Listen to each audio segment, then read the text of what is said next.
L'annonce a été perçue comme un coup de massue dans un secteur aérien déjà mis à genoux par la pandémie de coronavirus.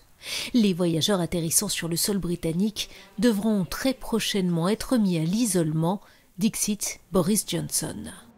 Pour prévenir les réinfections depuis l'étranger, explique-t-il ici, je vous annonce qu'il sera bientôt nécessaire, la propagation du virus étant à la baisse, d'imposer une quarantaine aux personnes entrant dans notre pays par la voie aérienne.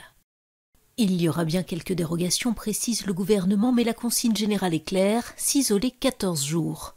Quant aux dates d'application, elles restent floues, dès que possible et jusqu'à nouvel ordre. Dans une lettre ouverte au Premier ministre, les compagnies et aéroports britanniques lui ont demandé de revenir sur cette décision. Willie Walsh, le patron du groupe IAG maison mère de British Airways, a estimé que cette mesure allait aggraver une situation déjà critique. Heathrow, en temps normal l'aéroport le plus fréquenté d'Europe, a depuis 2 mois des airs de site fantôme. En avril, le nombre de voyageurs embarquant ou atterrissant à Heathrow a dégringolé de 97%. Il n'était que 200 000 et pour la plupart, il s'agissait de personnes rapatriées depuis l'étranger en raison du confinement. Pour John Holland-Cain, le PDG de l'aéroport londonien, le gouvernement doit urgemment dresser une feuille de route sur les modalités de réouverture des frontières une fois que l'épidémie aura été vaincue.